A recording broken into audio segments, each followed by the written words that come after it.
Je me soumets à toi. Je me soumets à toi. Je me soumets à toi. Quelqu'un donne un bon amen. Alléluia. Donne un bon amen à Jésus. Bénis un voisin, bénis une voisine, souhaite-lui la bienvenue dans cette merveilleuse présence de Dieu. Alléluia. Gloire à Dieu. Gloire à Dieu. Alléluia. Amen, amen, amen. Gloire à Dieu. Une des grandes disciplines de la sagesse pour ceux qui ont suivi, qui a fait le séminaire sur la sagesse divine qu'on a abordé ici, les 7 disciplines. Alléluia. Amen. Alors, le deuxième jour de la création, enfin pour ceux qui ont suivi, je donnais une série d'enseignements dont les ouvrages sont là, disponibles. Amen. Où j'ai dit que le vase qui contient les flammes du Saint-Esprit, c'est de la sagesse. Vous savez, quand on parle des 10 vierges, on parle de la dimension de l'épouse, parce qu'il s'agissait de mariage. Et on a 10 vierges. La Bible dit qu'il y a 5 folles, 5 sages. Et la différence donc entre ces vierges se trouvait au niveau de la sagesse. Elles étaient toutes des vierges, c'est-à-dire des chrétiens marchant dans la sainteté, dans la crainte de Dieu. Et les folles n'ont pas su garder la flamme, c'est-à-dire le Saint-Esprit allumé. Elles n'ont pas su garder le Saint-Esprit actif dans leur vie parce qu'il leur manquait de la sagesse. Alléluia. La sagesse est l'élément par lequel nous gardons, nous conservons, parce que la sagesse nous montre ce qu'il faut faire, quand il faut faire, comment le faire, etc. La sagesse est importante. Dis avec moi la sagesse. Dis avec moi la sagesse. Alléluia. Proverbe chapitre 9 verset 1 nous dit que la sagesse a 7 colonnes. Et l'enseignement consiste donc à parler de ces 7 colonnes de la sagesse. Et je dis que pour aborder les colonnes, il faut les aborder aussi en termes de discipline. Des choses. La Bible dit, à tes résolutions répondra le succès, sur tes sentiers brillera. Donc il faut avoir des résolutions. Amen. Et la deuxième colonne, elle est relative au deuxième jour de la création. C'est de la sagesse. Dieu, le deuxième jour de la création, sépare les eaux avec lesquelles il va tout créer. Il sépare les eaux. L'eau, c'est la source de la vie. Il les sépare en deux. Il met les eaux d'en haut et les eaux d'en bas. Amen. Et dans la deuxième colonne, je dis, cette discipline-là, une de ces disciplines, c'est la discipline qui sait reconnaître les sources de tout. Amen. La source de la vie. La source de la vie. Une des disciplines de la deuxième colonne, c'est reconnaître la source de tout. C'est-à-dire, c'est sage de citer, de dire d'où vient quelque chose. C'est toujours sage. Et il faut se donner ça comme discipline. Parce que l'homme a une tendance à s'enorgueillir très facilement. L'apôtre Paul parle, Jésus parle en Jacques, il parle dans le livre de Jean, il parle de l'orgueil de la vie. Ça veut dire, mais quand tu vis même l'orgueil, déjà là, il y a l'orgueil dans. Vive même, tu te bats avec l'orgueil. L'orgueil de la vie. Et une des sagesses qui vous aide à garder la flamme, c'est reconnaître les sources. C'est très important. Amen. C'est une discipline. Il faut toujours citer tes sources. Le jour où tu arrêtes de dire que je dis telle exhortation parce que j'ai écouté un tel, ça veut dire déjà inconsciemment tu voudrais qu'on t'attribue ce qui ne vient pas de toi. Et déjà tu es rentré dans la folie.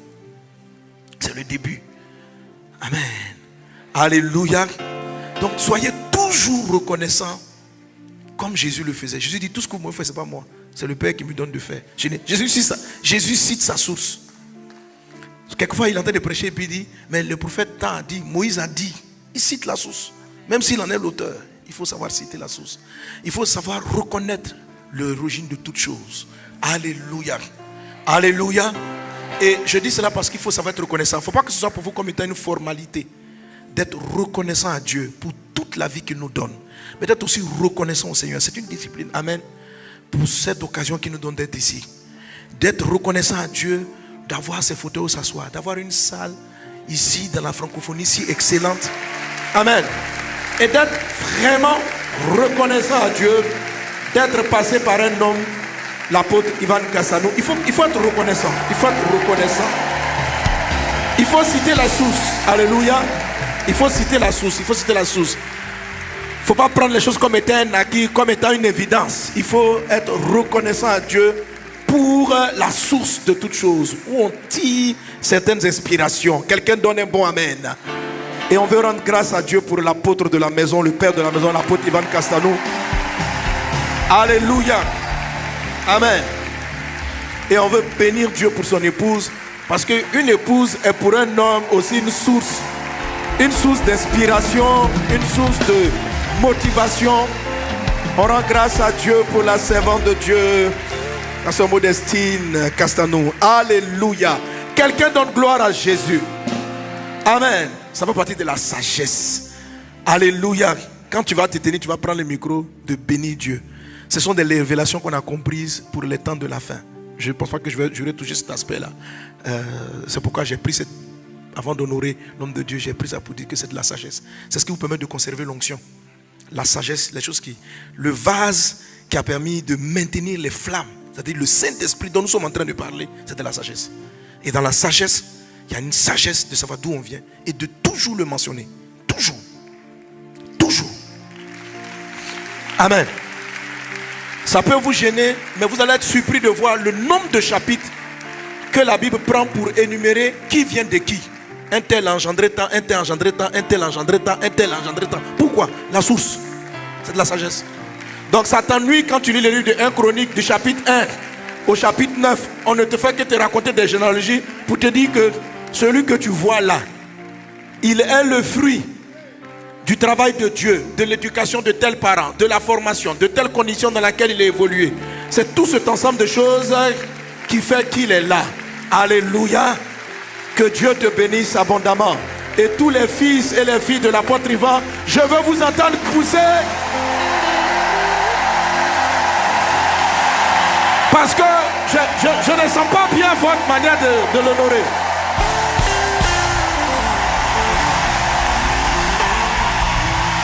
Alléluia. Amen. Donc les vierges folles, ce sont les chrétiens. Il y a des chrétiens qui renient et qui dénient la notion de paix spirituelle. N'écoutez, non. Mais c'est-à-dire qu'ils ne comprennent pas la révélation au fil du temps. Ils sont un danger.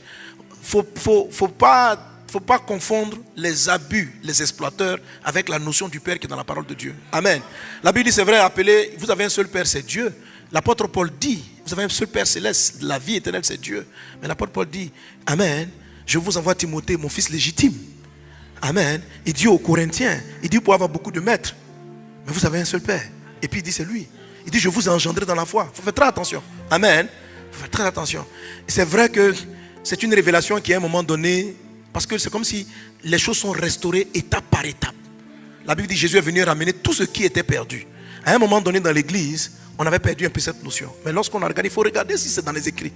Et c'est clair dans les Écritures de savoir d'où on vient et d'être reconnaissant pour d'où on vient et d'être reconnaissant pour la source et être toujours reconnaissant. Ceux qui gardent cette reconnaissance garderont leur flamme allumée. L'onction de Dieu va croître dans leur vie. Alléluia. Gloire à Dieu. Que le nom du Seigneur soit béni. Amen.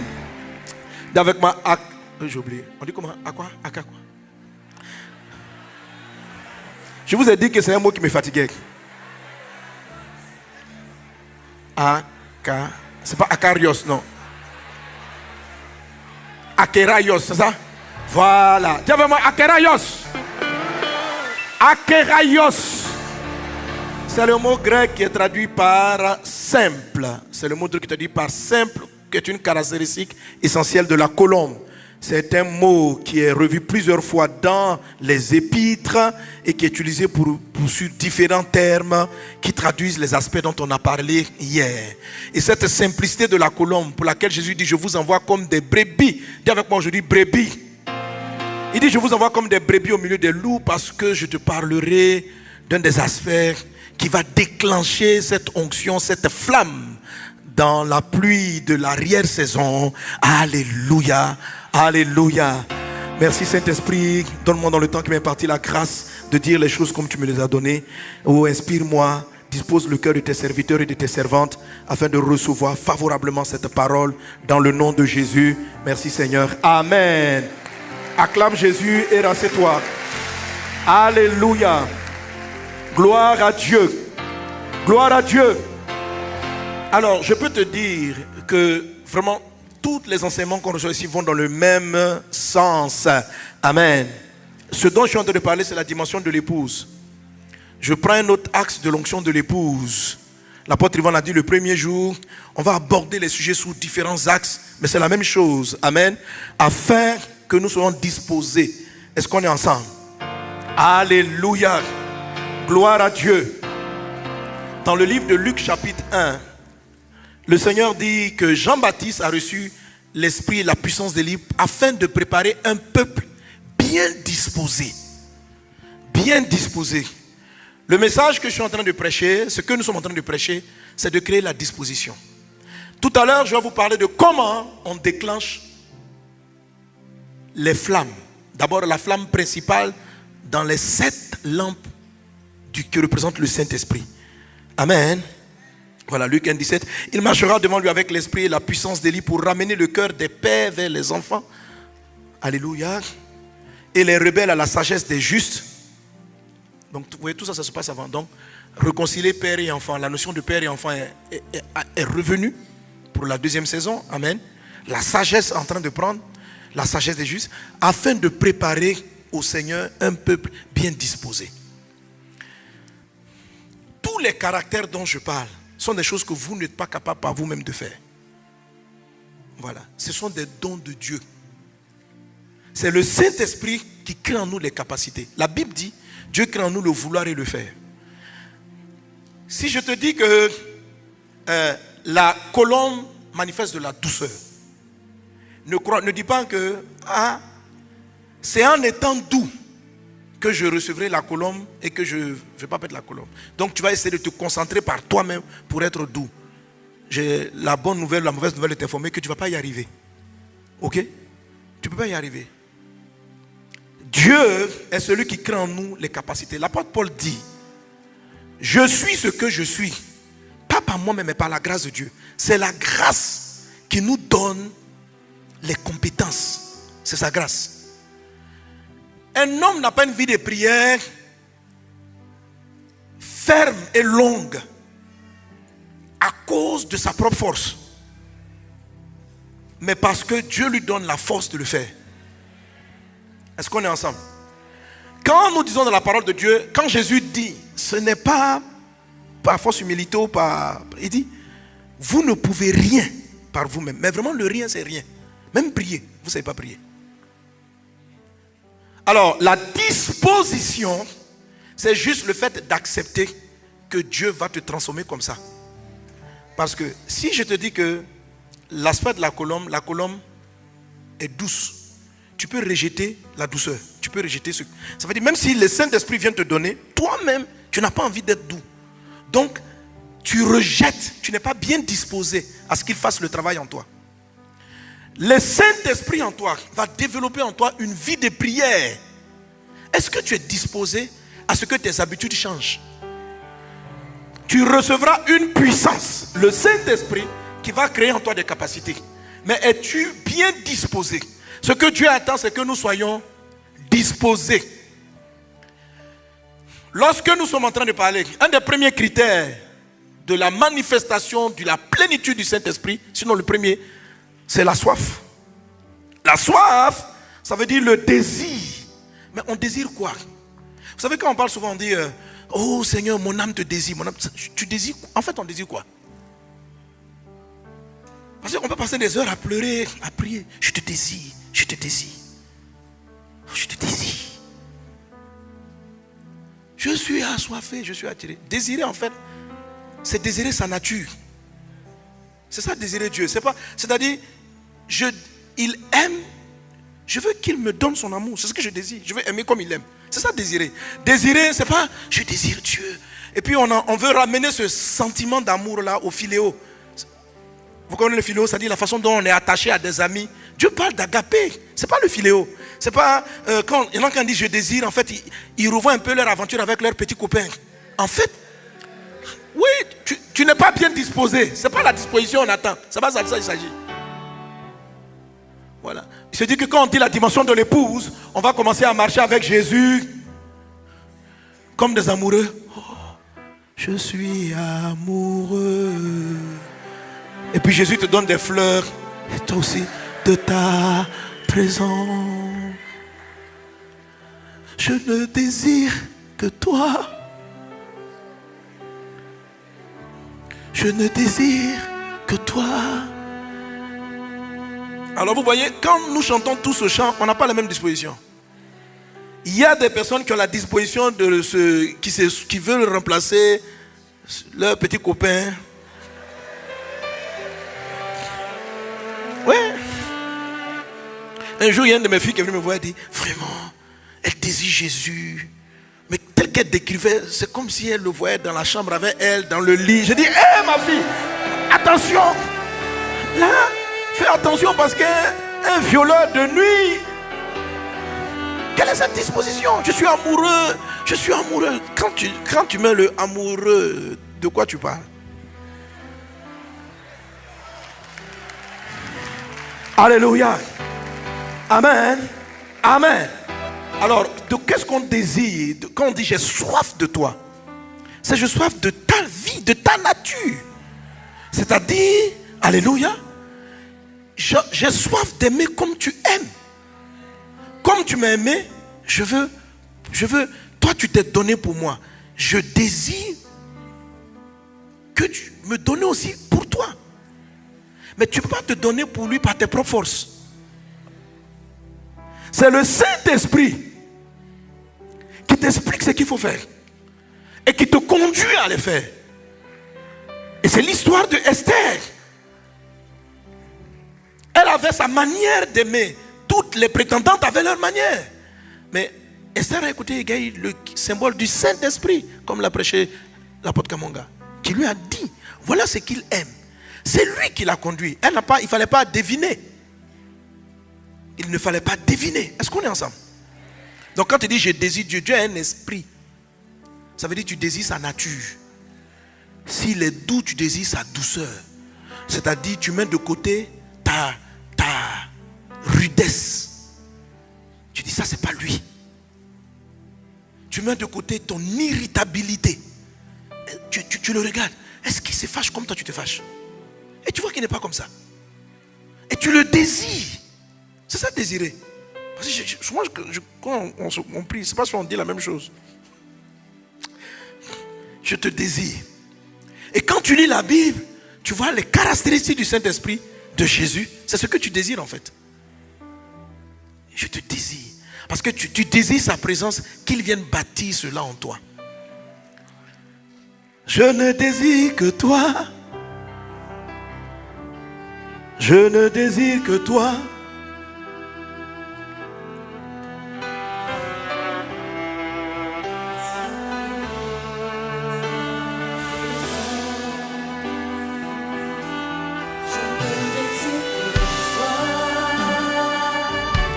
Je ne désire que toi.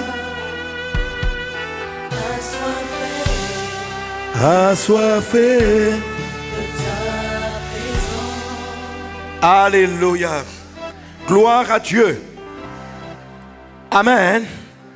Et lorsque vous avez cette soif, la première façon dont la nature de Dieu doit se manifester, cette forme du Saint-Esprit, car le Saint-Esprit prend 7 formes. Selon le texte qu'on a lu précédemment dans le livre d'Apocalypse, la Bible parle des 7 esprits de Dieu qu'on retrouve avec l'image du chandelier, avec ces 7 flammes allumées, les 7 lampes ardentes devant le trône de Dieu. Et je vous ai dit que l'apôtre Paul reconnaissait que la façon dont nous avons reçu le Saint-Esprit avec l'onction de Pentecôte n'était qu'une onction de base. Mais la Bible dit que si les prémices sont saines, le reste aussi l'est. Alléluia. Amen. Nous recevons donc le Saint-Esprit. Que le Saint-Esprit travaille ta vie. Amen. Alors, lorsque Dieu nous envoie le Saint-Esprit, la chose qu'on doit désirer, c'est ce que Jésus-Christ a reçu. La première visitation du Seigneur et Sauveur Jésus, lorsque l'Esprit de Dieu est venu sur lui, la Bible dit qu'il a pris la forme d'une colombe. Chaque fois que Dieu prend une image, c'est qu'il y a un message à l'intérieur. Il est sage pour nous de comprendre qu'est-ce qu'il voulait nous dire par cette forme du Saint-Esprit qui est venu se poser sur lui. Quelle est la manifestation du Saint-Esprit lorsqu'il arrive comme une colombe? Lorsque les disciples ont reçu le Saint-Esprit comme du feu, ils ont été embrasés pour aller annoncer l'évangile. Mais lorsqu'on reçoit le Saint-Esprit comme une colombe, qu'est-ce que cela fait? Est-ce qu'on a déjà reçu cela? Oui, car personne... si tu n'as pas l'Esprit de Dieu, c'est que tu ne lui appartiens pas. Si tu lui appartiens, il va te l'envoyer. Que ta colombe soit sur toi dans le nom de Jésus. Le défi que nous sommes en train de relever, c'est qu'un grand nombre d'entre nous, sans nous rendre compte, nous avons rejeté l'Esprit. Quand le Saint-Esprit colombe vient produire en nous l'authenticité, l'intégrité, nous pouvons rejeter l'intégrité et dire non, je préfère être faux parce que je veux préserver mon honneur, je préfère mentir. Là, tu fais fuir, tu fais éteindre ta flamme principale, ta flamme première. Quand le Saint-Esprit est en train de créer en toi de l'amour, car l'amour a été répandu dans nos cœurs par le Saint-Esprit, et qui te demande d'aimer et de pardonner, que tu dis non. Il dit non, aie de bonnes dispositions, je vais t'aider à le faire. Je vais t'apprendre à aimer. Tu dis, moi je n'arrive pas à pardonner à ce monsieur, il m'a fait trop mal. Mais on ne t'a jamais demandé, toi tu ne peux pas arriver. Tu es capable de pardonner combien de fois? Un jour les disciples demandent combien de fois ils doivent pardonner. Il dit, vous devez pardonner 7 fois, ce sont 17 fois par jour. Pour vous dire que c'est mission impossible? Donc arrêtez d'essayer de trouver en vous-même la force de faire la volonté de Dieu, vous n'y arriverez pas. Tu as besoin d'égayer. Alléluia. Et c'est tout ce dont les Écritures parlent. Je puis tout par celui qui me fortifie. Je ne peux rien par moi-même. Vous ne pouvez rien sans moi. Vous ne pouvez rien sans moi. Le sarment est attaché au cep et c'est là qu'il amène à porter les fruits. Et il a dit, vous ne pouvez rien sans moi. Et le fruit, c'est le fruit du Saint-Esprit. La bonté, l'amour, la patience. C'est le rattachement qui produit le fruit et non l'autodiscipline personnelle. Alors, la discipline consiste à quoi? À se disposer à être d'accord avec ça. À être d'accord. Ce gars-là, tu n'arrives pas à lui pardonner. Ok, moi, le Saint-Esprit en toi, je vais t'amener à lui pardonner. Ah bon, comment tu vas faire? Avec ce qu'il m'a fait là? Il dit, on y va, sois disposé. Sois disposé. Et tout ce qui va suivre, c'est l'art d'être disposé. Que Dieu crée en nous de bonnes dispositions dans le nom de Jésus. Amen. Alors, comment déclencher,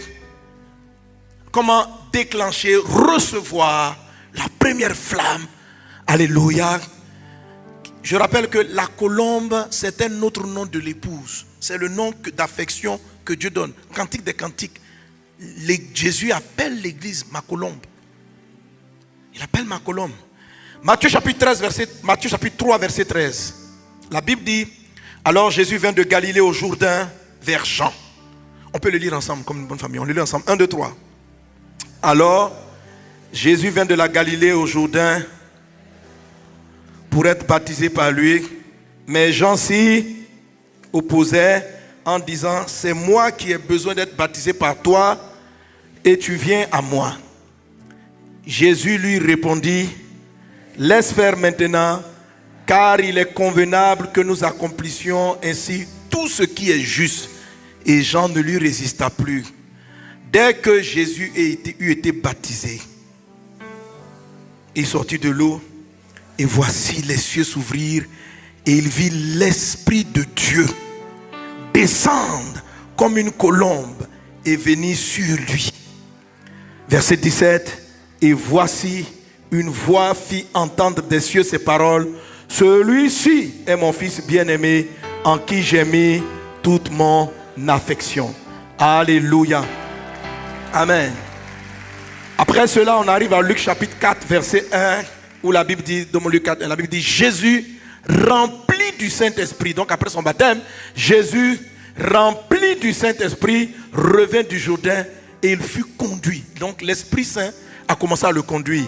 Plus tard dans le désert, il va dire, l'Esprit du Seigneur est sur moi. Il va recevoir une autre flamme. Quelque chose d'autre va s'allumer dans sa vie. Que le feu du Saint-Esprit s'allume sur toi.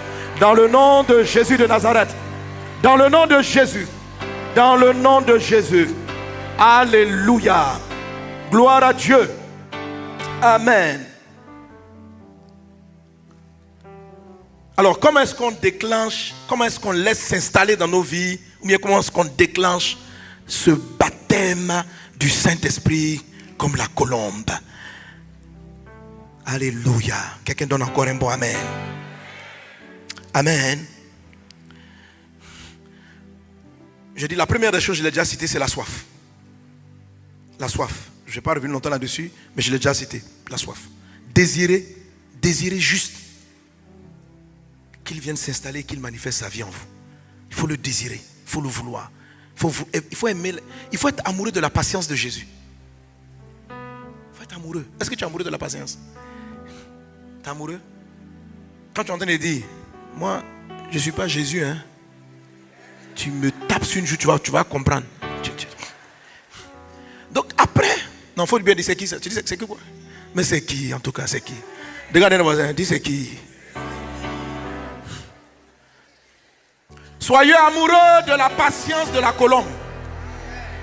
Soyez amoureux. Être amoureux de Jésus, c'est waouh! Regarde comment il est calme. On le tape sur une joue.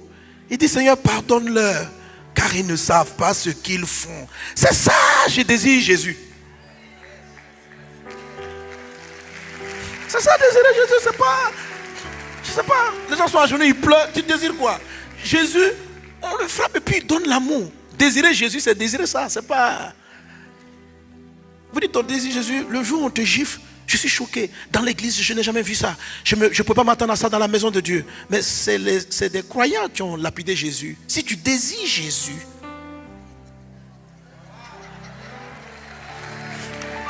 alléluia. Quand tu lis ta Bible, il a été trahi. Pourquoi tu es autant choqué? Quand tu es trahi, son responsable des finances a pris l'argent et il a pas dû le vendre.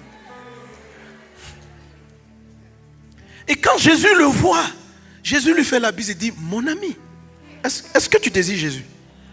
Est-ce que tu désires ça?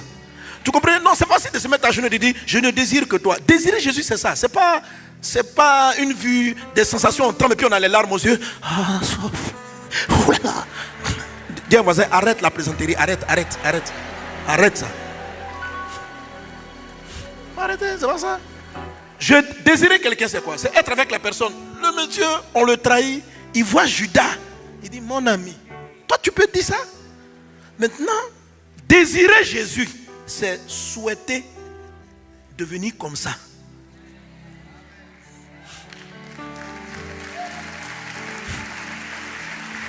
C'est lire la Bible tous les jours, regarder la vie de Christ et souhaiter être à son image. Et maintenant, on est conscient qu'on ne peut pas y arriver par soi-même. Parce que toi, tu sais que si tu étais confronté à Judas,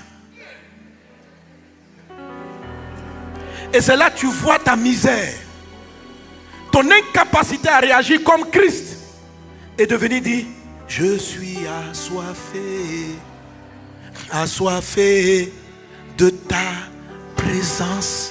C'est-à-dire, je suis assoiffé de pouvoir me comporter comme toi tu te comportes dans de telles situations. Je désire être doux comme toi. Waouh, tu fais ça. Ça, je veux ça. Amen. Maintenant, dans Jésus, il y a beaucoup de choses. Je peux être assoiffé de faire des miracles comme Jésus. Là, c'est la flamme de la force. Ce n'est pas la première. Est-ce que je te dis? Parce que beaucoup de gens, on a la soif du surnaturel de Jésus. Dans les 7 flammes du chandelier, c'est la branche numéro, ça fait partie de la longueur de la branche numéro 2. Conseil et force. Amen. Autrement dit, la 4e lampe ardente. Mais la première qui s'allume, c'est d'abord la colombe. Akaïe. J'ai dit quoi? Akeraios. J'ai failli dire Akairos. Ah, c'est Kairos, c'est le temps. Amen. Que la faveur de Dieu soit sur toi. Est-ce que tu es sûr que tu as soif? Est-ce que tu peux dire ça? Je ne désire que toi. Non, en ce moment précis où je parle, tu es en train de dire à Dieu, je désire que si on me trahit, je puisse pardonner comme toi. Assoiffé de ta présence. Je désire, la colombe est douce, je désire ta douceur. Elle est patiente, je désire ta patience. Une des caractéristiques de l'onction de la colombe, la colombe est fidèle. C'est un animal le plus fidèle. C'est la raison pour laquelle, et j'en arrive progressivement, c'est pourquoi le message lui est confié. De tout temps, on ne sait même pas ça remonte jusqu'à quand, les hommes ont toujours voulu faire passer des messages par des colombes. On appelle les pigeons voyageurs, les colombes voyageuses, parce qu'on leur donne des messages. Vous êtes sûr qu'elles amènent et qu'elles vont revenir toujours à la maison. La colombe a un sens particulier d'orientation. La colombe ne quitte pas la maison. Elles étaient fiables. Les colombes, j'essaie de fouiller dans l'histoire. Depuis quand on a commencé à utiliser les colombes comme transporteuses du message? Vous savez que c'était le moyen de communication, la colombe. C'est le moyen de communication. Quand Dieu dit je vous envoie comme des brebis, soyez sages comme le serpent, simple comme la colombe, parce que vous ne pouvez pas rester fidèle au message si vous n'avez pas l'onction de la colombe.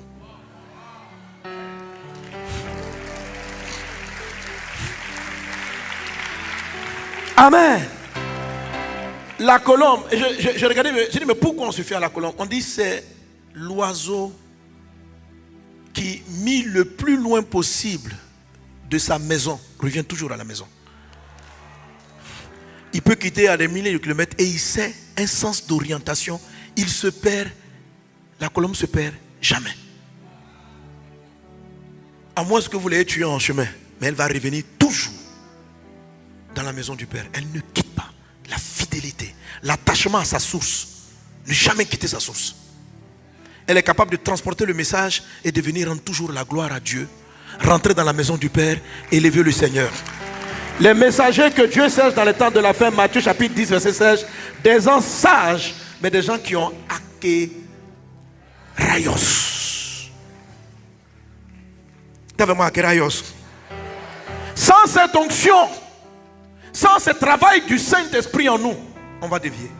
La puissance qui arrive est telle que les gens vont te regarder en face, ils vont te dire, Dieu est devant moi.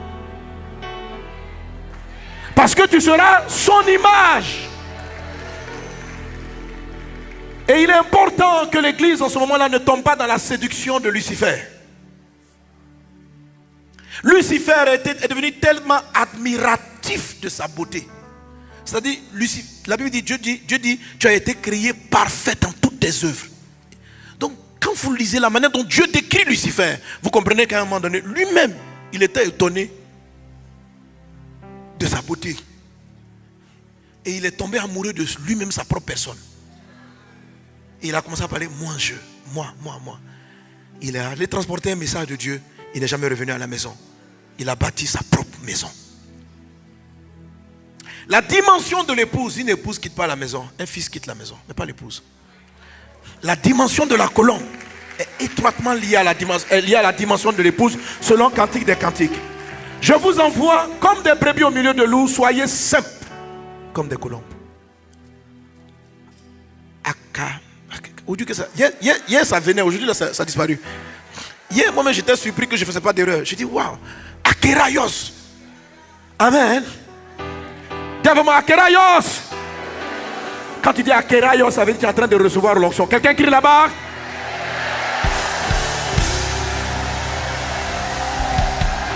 Akera.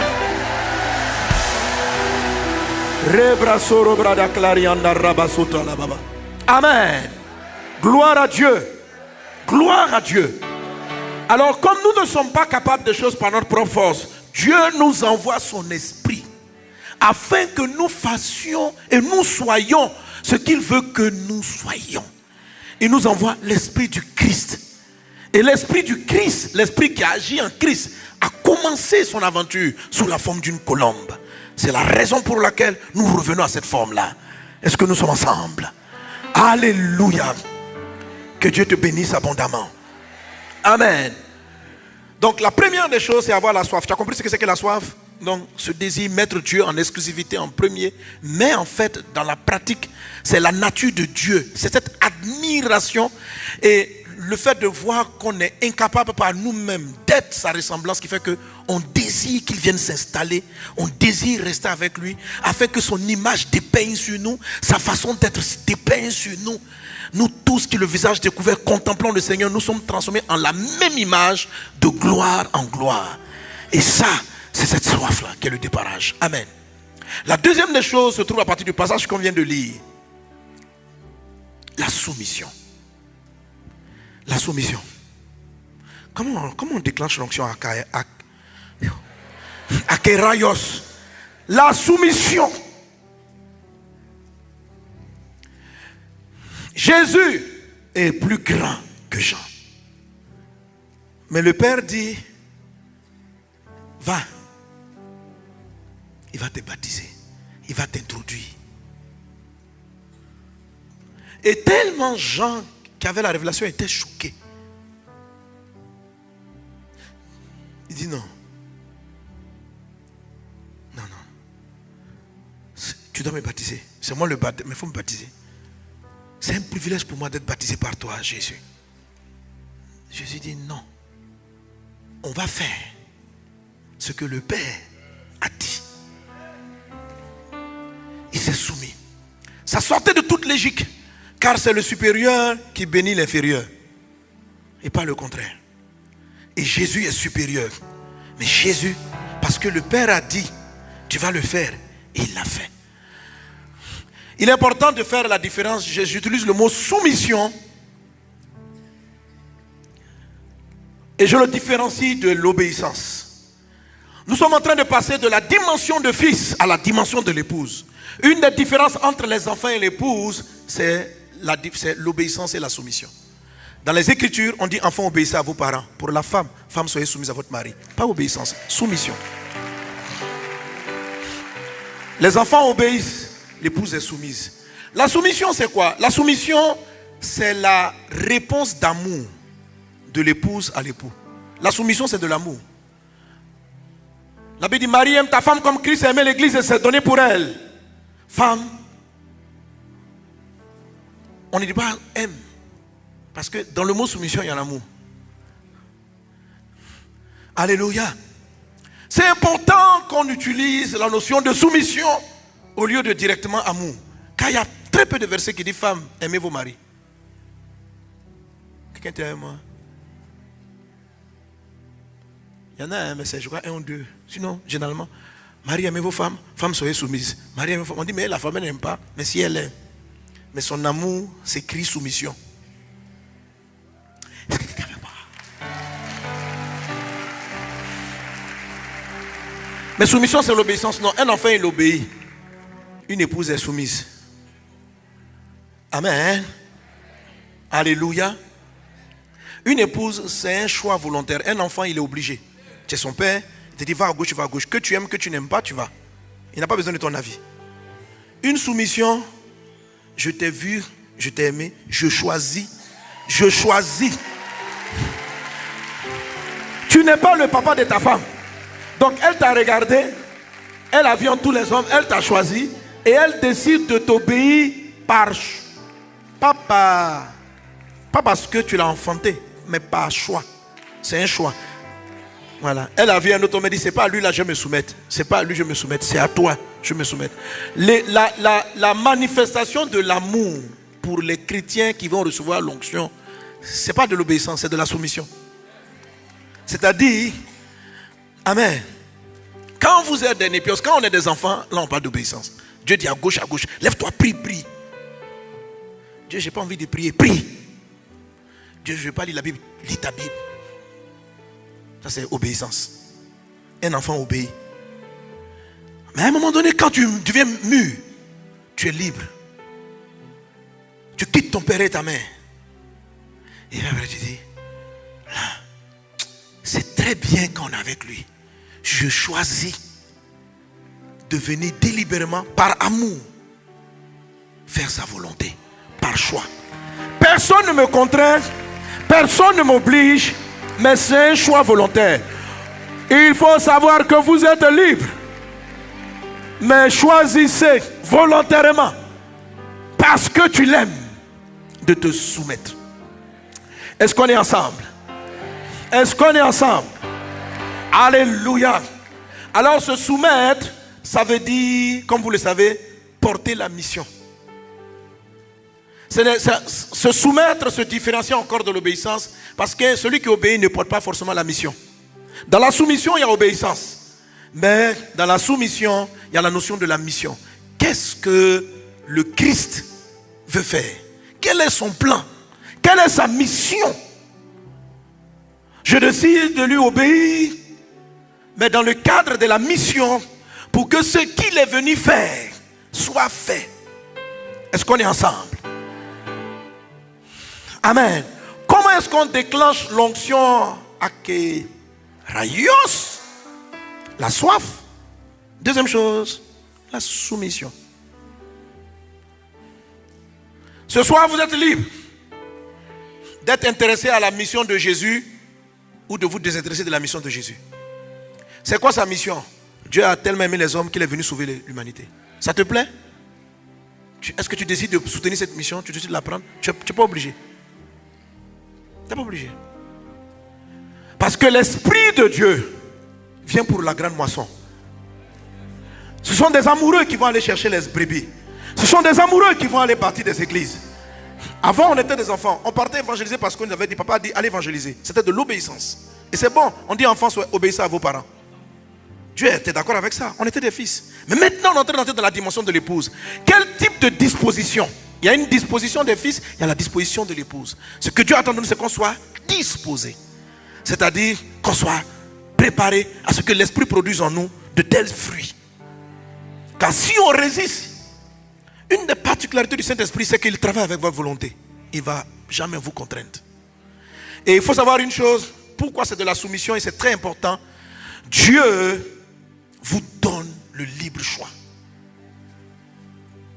Et le Saint-Esprit, une des manières de savoir garder le Saint-Esprit, c'est la soumission. Dernièrement, Dieu m'a beaucoup parlé de cela. Vous savez ce qu'il est en train de dire? Quand il dit à Israël, il dit aux disciples, pardon, attendez à Jérusalem jusqu'à ce que le Père accomplisse ce qu'il a promis. Dieu m'a parlé il me parlait de où il dit le paysan attend. Cette patience, cette manière de savoir rester à Jérusalem. Rester à Jérusalem, ce n'est pas rester forcément dans la ville. C'est un état. C'est un état paisible. Ne quittez pas Jérusalem. Comme il se trouve avec eux, il dit, comme il se trouvait avec eux, il leur recommanda de ne pas s'éloigner de Jérusalem, mais d'attendre, attendre là, ce que le Père avait promis. Il ne faut pas être agité, ce que le Père a promis arrive. Alléluia. Alléluia. Gloire à Dieu. Tu es béni dans le nom de Jésus. Est-ce qu'il y a quelqu'un qui veut se soumettre? Tu veux qu'on prie pour ce point? Oui, je renonce à faire mes volontés. Je veux, Seigneur, faire ta... Oui, je renonce à faire mes volontés. Je veux, Seigneur, faire ta volonté. Oui, je renonce à faire mes volontés. Je veux, Seigneur, faire ta volonté. Oui, je renonce à faire mes volontés. Je veux, Seigneur, faire ta volonté. Mon Dieu,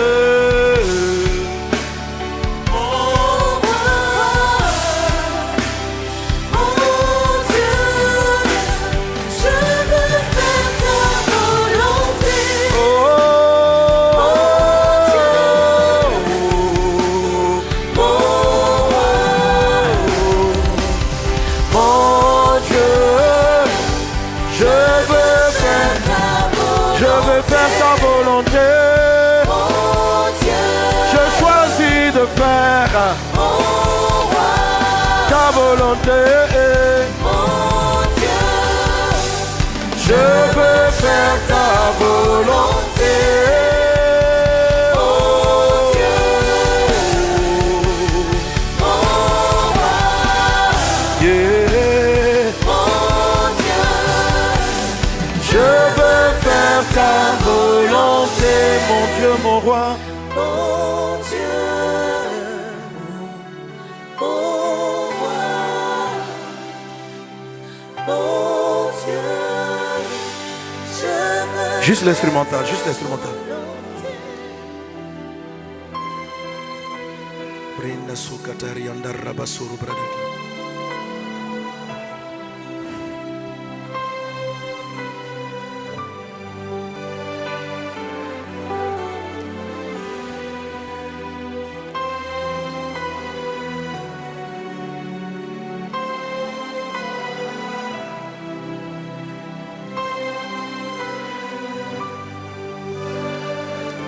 Écoute simplement la mélodie, ne chante pas.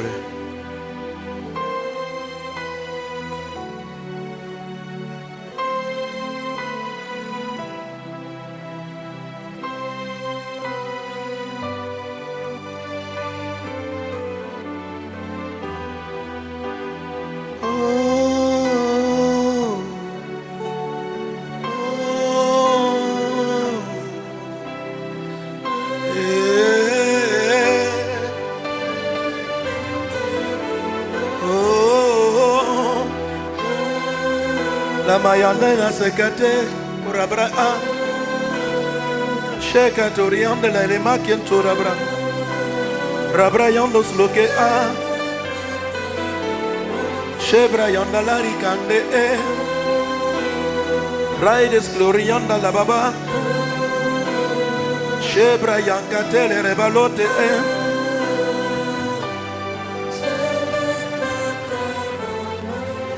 Merci Saint-Esprit. Merci Seigneur mon Dieu. Sois élevé, roi des rois. Disons-le ensemble une dernière fois, je vais faire ta volonté. Mon Dieu, je veux faire ta volonté. Alléluia.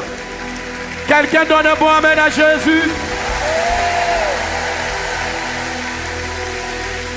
Est-ce que tu es d'accord?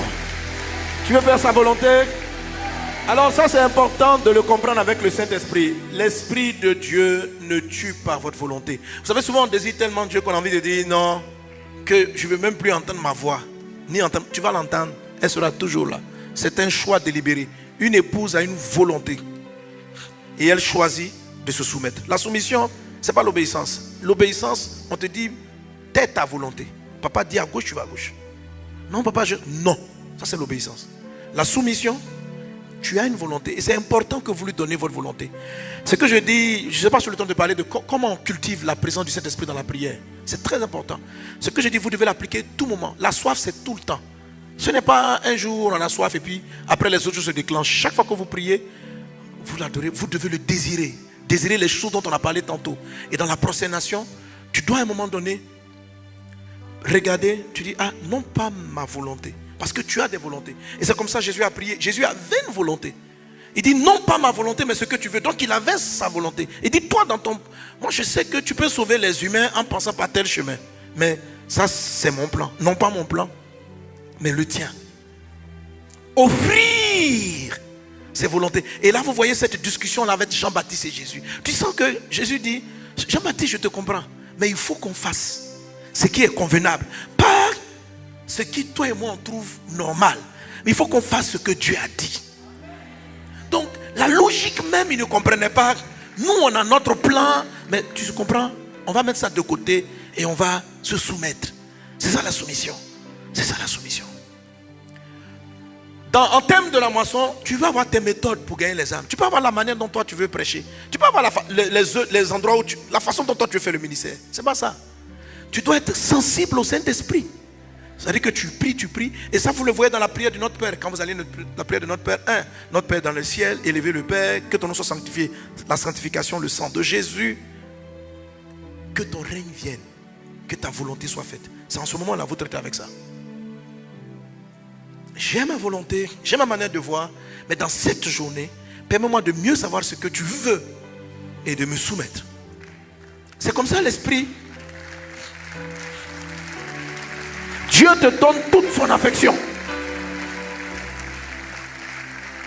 Il dit celui-ci est mon fils bien-aimé. Bien-aimé. Donc qu'est-ce qui fait qu'on est fils bien-aimé, on n'est pas fils? Bon, je n'ai pas dit mal-aimé, mais Un peu aimé. Amen. Bon, beaucoup aimé. Dieu t'a beaucoup aimé. Ok? Mais bien aimé en qui j'ai mis toute mon affection. Ça se joue à ce niveau-là. Alléluia. Gloire à Dieu. Amen. Alléluia. La troisième chose qui arrive à la suite. Tu peux te rasseoir. Acclame Jésus. Et je vais sauter rapidement. Amen. Amen. Qui rejoue tous les autres éléments, c'est l'humilité. L'humilité. Amen. Amen. Jésus était humble. Je saute la notion de l'humilité parce qu'elle en vient partout. Le quatrième élément, j'ai compris qu'il faut être une brebis. T'as vu ma brebis? Ouais. Il faut être une brebis. Il faut être une brebis. Il faut être une brebis. Vous savez, la promesse de la vie abondante n'est pas faite à tous les croyants. Elle est faite aux brebis. Pas à tous les croyants. Il dit, amen. Le diable vient pour égorger, dérober, détruire. Moi, je suis venu afin que mes brebis aient la vie.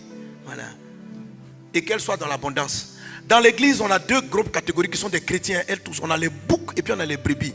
Il n'est pas venu donner la vie et la vie abondante aux chrétiens type bouc. La vie de Christ, il faut être une brebis. Matthieu chapitre 10, verset 16, où il parle de l'onction. Akairos. Il dit ceci. Je vous envoie comme des brebis, pas comme des boucs, au milieu des loups. Il faut être une brebis. Dis à un voisin, quel type de chrétien tu es? Bouc ou brebis?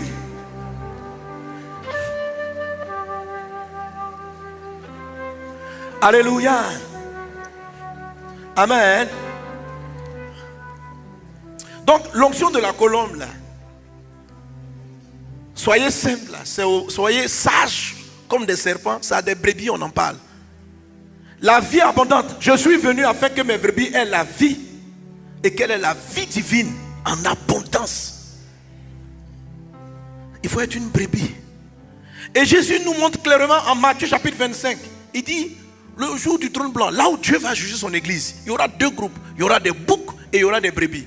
Et il va dire aux brebis, j'étais dans des difficultés. Il va parler de la manifestation de l'amour. Il dit, vous m'avez aidé, vous m'avez aimé, vous m'avez vêtu, vous avez pris soin de moi, etc. Et il va dire aux boucs, il n'a pas dit aux boucs, vous n'avez pas cru en Jésus.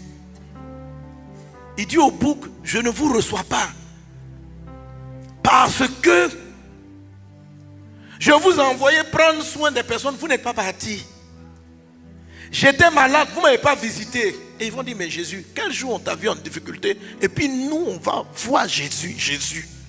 Si on nous dit que Jésus a salpêtrière, mes frères, cette réunion s'arrête en même temps. Nous tous, nous prenons nos véhicules, on dit, où est Jésus? Il est à l'hôpital. Jésus est arrivé à la salpêtrière. Qui va pas aller là-bas? Voilà. Donc, ils ont dit à Jésus, mais quel jour t'avons vu malade? Et dit, chaque fois que vous n'avez pas fait l'un de ses plus petits, c'est à moi que vous ne l'avez pas fait. Et c'est ainsi qu'il distingue les boucs des brebis. Matthieu, Jean, le psaume 23, le psaume le plus connu, c'est le psaume des brebis. L'Éternel est mon berger, je ne manquerai de rien. Il me conduit dans le pâturage, etc., etc. Il restaure mon âme. Donc la restauration de l'âme, le rachat du temps, tout ce dont j'ai parlé, c'est aux brebis on fait ça. Mais on peut être bouc et on peut être brebis. C'est aux brebis. Je suis venu afin que mes brebis aient la vie et qu'elles soient dans l'abondance. Alléluia. Donc la quatrième chose, l'onction acquérera. Mais je te dis que hier je savais prononcer. Il y a des jours comme ça. Ou bien c'est parce que pasteur Charles tu es arrivé. Amen. Akeraios. Alléluia. L'onction, la simplicité de la colombe est promise aux brebis. Il faut être une brebis. Dis avec moi, je vais être une brebis. Je vais être une brebis.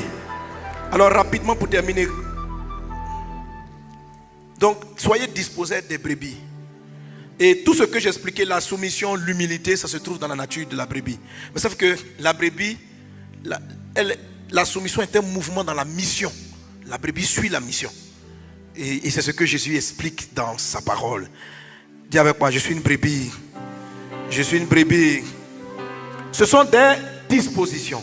Et le Saint-Esprit, lorsque vous l'attendez en voulant être comme ça, il vient vous donner.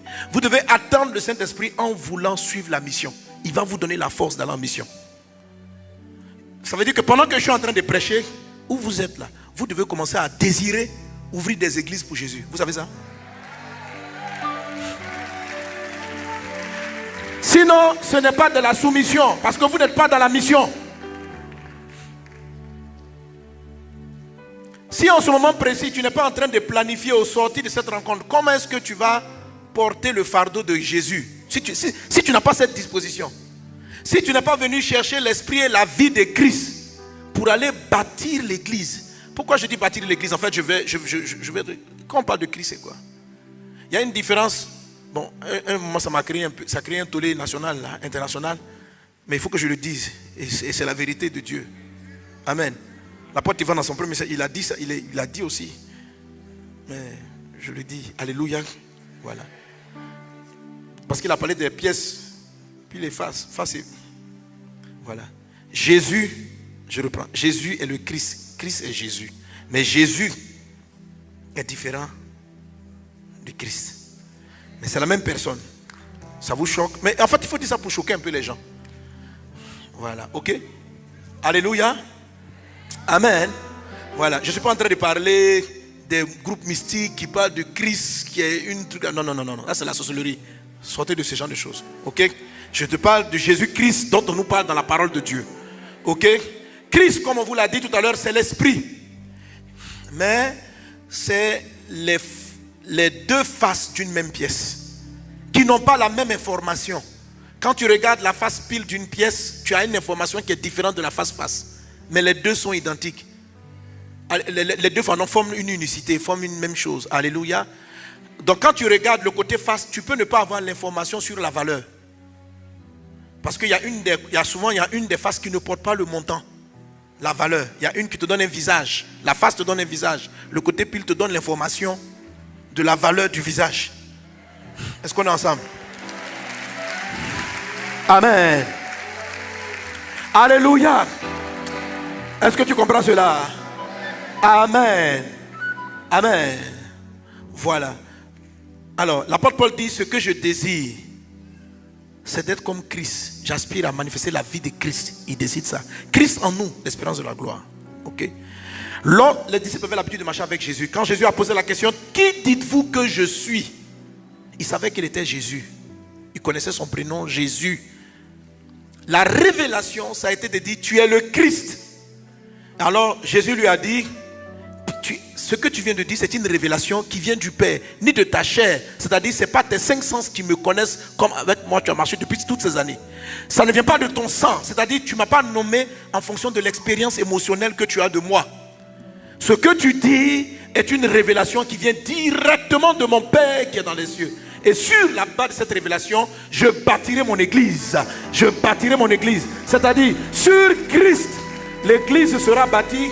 Et l'église qui sera bâtie sur la révélation du Christ est une église qui triomphe des portes du séjour des morts. C'est-à-dire, Satan ne peut rien contre elle.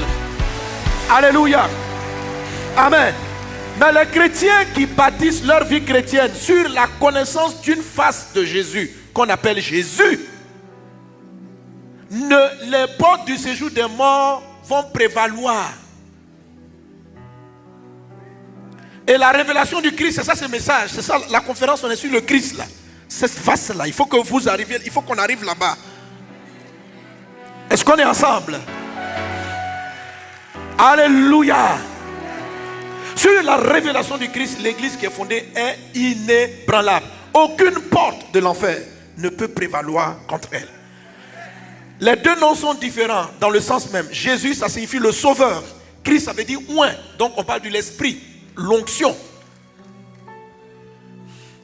Donc celui qui connaît Jésus, connaître le nom Jésus, c'est avoir le pardon de ses péchés, c'est être sauvé. Ça, c'est Dieu qui nous sauve. C'est Dieu qui nous montre son amour. Christ, l'autre face, c'est la vie, l'amour de Dieu qui nous bâtit. et qui nous amène à entrer dans une dimension appelée aussi l'épouse, parce qu'elle est l'image de Christ, elle ressemble à Christ. C'est bon, non? Alléluia. Est-ce qu'on est ensemble? Que la main du Seigneur soit avec toi. Amen. Donc c'est ce cheminement-là que l'Esprit, la plénitude du Saint-Esprit va nous aider à atteindre. Et tu vas rentrer là-dedans. Amen. Donc premièrement, qu'est-ce que je reçois comme flamme? Je reçois une flamme qui change mon attitude, qui me donne un comportement comme Jésus, qui me donne une douceur, un caractère. Et ça, c'est la colombe. Je dis, mais comment je fais? Je me dispose comment pour que la colombe vienne et qu'elle demeure? Parce qu'elle s'envole vite. Amen. Et elle retourne vers sa demeure. Sa demeure, c'est quoi? Elle vient du Père. Donc si tu es bizarre, tu n'es pas à la maison où elle habite. Et la colombe s'en va avec le message. Mais il faut savoir la garder. Il faut que lorsqu'elle quitte le ciel et qu'elle vienne sur toi, elle trouve que les colombes qui vont et qui reviennent dans leur maison, elles trouvent que je suis chez moi. Et que ta vie ait cette disposition, que nos vies aient cette disposition. Et la quatrième des dispositions, c'est ce qu'on appelle la brebis. Est-ce qu'on est ensemble? Alléluia. Gloire à Dieu. Amen. Jean chapitre 10 verset 11. Jésus dit, je suis le bon berger. Le bon berger donne sa vie pour ses brebis. Verset 27 de Jean 10, verset 27. Jean 10, 27 dit ceci. Mes brebis entendent ma voix. Je les connais, elles me suivent. Mes brebis entendent ma voix. Je les connais, elles me suivent. Alléluia. Entendre la voix de Dieu, c'est ce qui vous a amené ici à l'église. Ok? Il y a trois choses qui font qu'on devient une brebis. On entend, on écoute Dieu, on entend Dieu. Jésus dit en Jean 6, 44, nul ne peut venir à moi si le Père ne l'appelle. Le désir que vous avez de venir dans la maison de Dieu, c'est que Dieu vous a appelé. Tu es béni. Amen. Deuxième chose, il dit ceci, pour être une brebis, il dit les brebis entendent ma voix, je les connais. Que Dieu te connaisse. Et ça, l'apôtre Samuel a prêché cela. Il est parti sur le passage de Jésus a dit, je ne vous connais pas.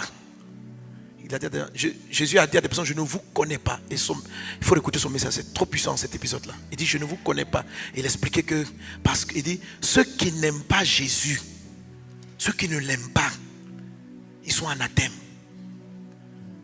Et Dieu va dire, vous avez fait des miracles, mais je ne vous connais pas. Alléluia. Amen. Parce que ce sont des personnes qui n'ont pas une vie chrétienne authentique. Ils n'ont pas la colombe. Et la colombe ne travaille pas dans leur vie. Ils n'ont pas une vie chrétienne authentique. Ils ont des miracles, mais ils n'ont pas la vie du Christ. Soyons disposés à avoir la vie de Christ. Est-ce qu'on est ensemble? Amen, amen, amen. Et la deuxième chose, la dernière chose, Jésus dit, mes brebis entendent ma voix, je les connais, elles me suivent. Qu'est-ce qui fait qu'on est une brebis? C'est l'art de suivre Jésus. C'est suivre Jésus. Amen. J'ai besoin de quelqu'un avec moi. Qui vient? Bon, attends, je trouve ici. Bon, Béni, pardon, viens. Bénédicte, pardon, viens. Suivre Jésus. Il dit quoi? Mes brebis, comment on devient une brebis de Jésus? Qui veut être une brebis? Jésus donne les caractéristiques en Jean 10, 27. La brebis, elle l'entend, Jésus la connaît. Amen. Et puis, elle suit.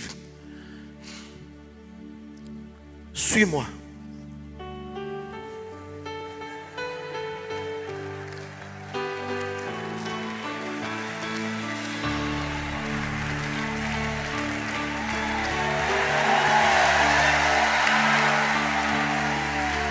Il est en train de me suivre.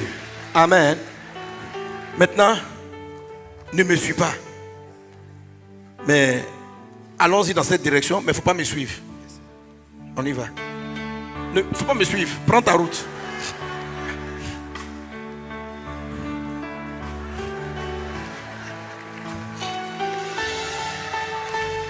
Ok. Il y a beaucoup de gens qui disent je vais au ciel, mais sans suivre Jésus. Ils prennent leur route. Ils ont leur cheminement. Alléluia. Ils ont leur propre voie. Ils ont leur propre route. Jésus dit, ce qu'on appelle mes brebis, elles me suivent.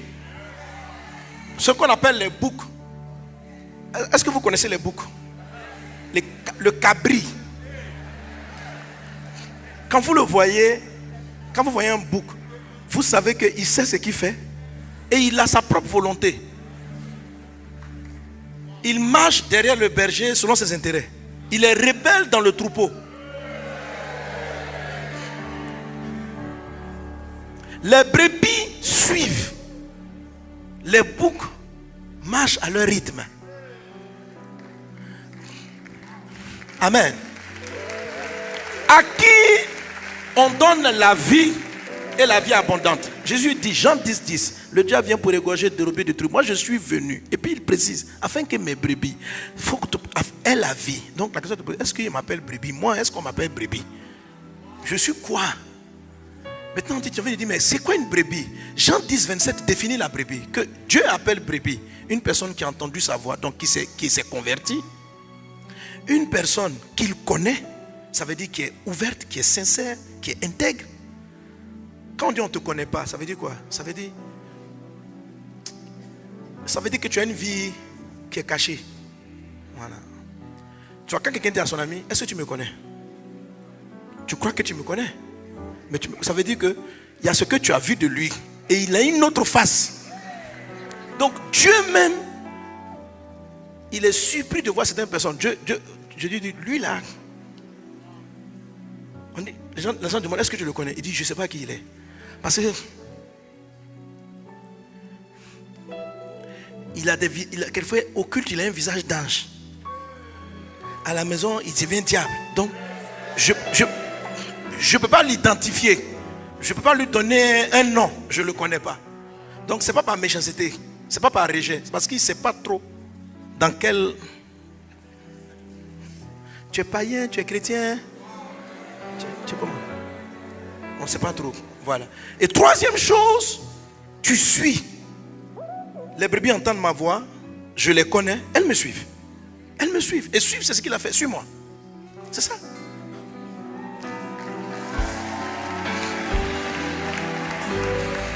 Amen. Quelqu'un va me dire, mais pasteur, pour voir Jésus, je dois savoir où il va. C'est très simple. Quand Dieu m'a dit comment me suivre, j'ai lu la Bible pour savoir où va Jésus.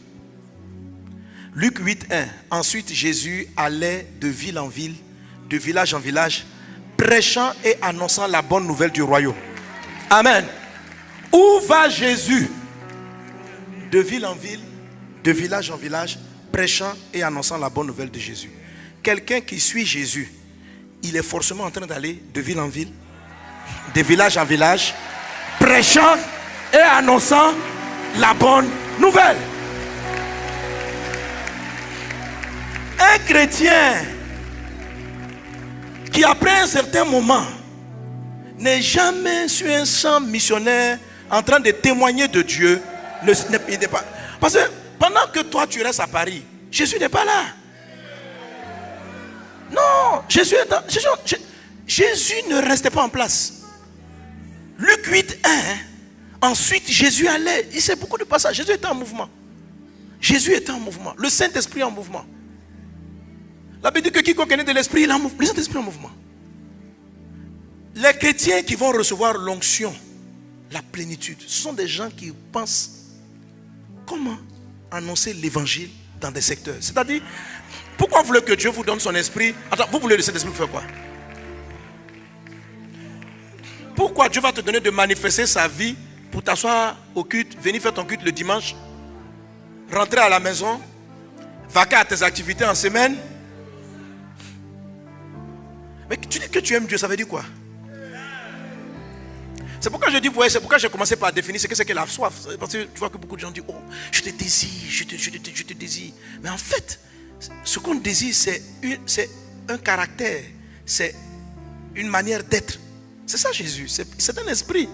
C'est pas comme quelqu'un qu'on peut toucher, à qui on fait des bises, oh je te désire, genre des caresses. Non, c'est pas ça. Parce qu'il y en a qui quand on dit je te désire, c'est comme s'il se voit dans les bras de Jésus, il est sur les cheveux, oh ma fille. Non, il faut laisser ça. Depuis que tu le désires, est-ce qu'il est venu prendre tes cheveux comme ça? Non, c'est une prière que vous pouvez faire pendant longtemps. Hein? Vous êtes dans l'église, pleurez sur les bancs. Oh là là, oh, j'aime ta présence. Oh là là. Mais la colombe va venir, va repartir. Parce qu'en fait, elle ne vient pas pour ça. Elle vient pour te donner la nature du Christ. C'est-à-dire, donc quand tu désires, alors si tu ne t'attends pas à ça, quand elle vient s'installer, elle te dit pardonne. Tu dis quoi? Non. Mais il dit, mais tu n'as pas dit que tu désires Jésus? Mais Jésus est pardon. Ah non, je suis désolé. Donc la colombe s'envole. Et puis après tu reviens encore. Je ne désire que toi. Assoiffé de ta présence. Sa présence arrive. Mais comment tu sais qu'elle est là? C'est une attitude. Donc désirer Jésus, c'est désirer c'est être comme lui. Et entre autres, le suivre. Parce que c'est ça la différence. L'épouse porte la mission. Et c'est quoi la mission de Jésus? Le but de l'épouse, c'est d'enfanter, de reproduire la sémence, l'identité de l'époux. La passion de Dieu, c'est de voir des gens à son image naître partout, dans tous les secteurs, dans le monde entier. Donc, si vous ne désirez pas ça, vous ne désirez pas Christ. Ce que vous faites, ce n'est pas vrai. Parce que Christ n'est pas tes larmes là où tu es couché. Oh là là, j'aime ta présence. Non. Quand tu n'es pas en train de réfléchir au village qui est à côté, qui ne connaît pas Jésus. Quand tu es capable de... Tu ne désires pas Christ. Quand tu es capable de regarder tes collègues malades au travail et tu ne veux pas leur témoin de Jésus, mais tu ne désires pas Christ. Tu ne désires pas Christ, c'est pas vrai. Parce que si Christ était là, il lui aurait montré de l'amour. Si Christ était là, il allait prier pour lui. Si Christ était là, il lui aurait montré le chemin du ciel. Alors si tu désires Christ, laisse-le. C'est ça, Christ, c'est notre vraie vie. C'est notre vie. C'est notre vie. Nous devons être des brebis. Suivre. Où va Jésus? Qu'est-ce qu'il fait? Toute sa vie, dès que l'Esprit est venu sur lui, il avait une mission. Papa lui dit, tu vas ici, il va là. Tu vas là, il vient là. Un jour, il s'est levé. Il a affronté les intempéries. La mer s'est levée. Il a calmé la mer. Et pour arriver dans un village, délivrer un fou. Et juste après, il a repris le bateau. Et il est reparti. Il a mis des moyens. Il a mis la vie de tous ses disciples en danger pour sauver le fou de Gadara. Waouh! Pourquoi? Le Père lui avait dit, on va là-bas. On part là-bas. On part là-bas. Est-ce que le peuple t'a envoyé tu prends ton argent. Il te dit, prends le billet d'avion, descends dans tel endroit. J'ai une fille qui a besoin de m'entendre. Et puis tu payes ton billet. Toutes ces choses-là n'ont plus de valeur pour toi. Vous savez, quand on entend dire, il faut renoncer à soi-même. Bon, les gens voient souvent la souffrance. Mais quand on dit les choses n'ont plus de valeur pour nous, mais n'ont plus de valeur relativement à la mission en fait. C'est pas relativement à... Je n'aime plus l'argent, je t'aime que toi, je t'aime que toi. Ça ne veut pas dire ça, ça veut rien dire ça. Je n'aime plus l'argent, c'est de prendre ton argent et puis de tout mettre et d'être disposé. Il te dit aujourd'hui, tu prends cette somme, mets ça, va faire la croisade. C'est ça. C'est le genre, l'onction arrive pour qu'on soit comme ça. C'est comme si tu es soumise, tu es soumis. Tu es soumis. Donc, il faut qu'on soit disposé à ça. Parce que la colombe vient pour nous disposer. Elle arrive quand on est disposé, c'est-à-dire on est prêt. On est prêt. Si Jésus vient tout de suite et puis te dit, demain, tu prends ton avion, tu vas en Afrique du Sud, j'ai quelqu'un à sauver. Tu vois? C'est ce que tu dis, désolé, comme si tu as dit quoi? Ah bon? En fait, je ne m'y attendais pas. En fait, dans ton esprit, tu n'as jamais mis le paramètre suivi. Tu as mis le paramètre aller au paradis. Tu as mis le paramètre avoir des moments de prière. Mais tu n'as pas mis le paramètre je le suis. Tu n'es pas disposé. Donc, la pluie de l'arrière-saison attend. Parce qu'elle ne vient pas juste pour nous chatouiller. Non. Elle vient pour qu'on bouge pour le ciel. Elle vient pour qu'on soit l'épouse. Et l'épouse, elle fait quoi? Elle s'en va chercher la moisson. Elle va chercher les brebis du Seigneur. Elle va les prendre dans tous les domaines, dans tous les secteurs. Que Dieu te bénisse abondamment. Que la grâce, la paix du Seigneur soit avec toi. Déclenche l'onction Akeraios au nom de Jésus. Alors on va chanter encore ce chant. Nous sommes assoiffés de faire ta volonté. Disposé à aller partout. Alléluia. Donc la dimension de l'épouse, c'est ce vrai désir qu'on a, c'est cet amour profond, mais c'est un amour en mouvement. En mouvement. L'Esprit de Dieu est en mouvement. Il dit, j'ai vu l'Esprit en mouvement au-dessus des eaux, en mouvement au-dessus de la parole, en mouvement au-dessus des eaux. Amen. Maintenant, bien sûr, il y a les autres étapes qui arrivent. Si je suis un fils, je suis dans une source, il y a suivre les instructions du Père qui me donne. Voilà, je ne me mets pas pour faire n'importe quoi. Amen. Mais d'abord, je suis déjà disposé. Je suis disposé. Je suis prêt. Dans mon âme, je suis prêt. J'ai renoncé à moi-même. Il n'y a rien qui a de la valeur. Je les utilise pour les circonstances. Quand papa va me dire, on va ici, on va là. Disons-le. Je citais l'exemple de John G. Lake. Dieu lui a dit, lève-toi, va en Afrique du Sud. Il a vendu tous ses biens. Il a pris sa femme, ses enfants, pris le bateau en arrivant en Afrique du Sud. L'Esprit du Seigneur a agi en lui. 605 églises sont nées en 5 ans. 605 églises. Parce qu'il a dit oui. Il est parti dans un pays qu'il ne connaissait pas. Vendu tous ses biens ici. On l'appelait souvent plus de miracles. Tellement le Seigneur opérait avec lui. Voici de tels hommes que Dieu attend pour la fin des temps. De tels hommes. Et si nous désirons cela, disons, mon âme désire que toi. Je ne désire que toi.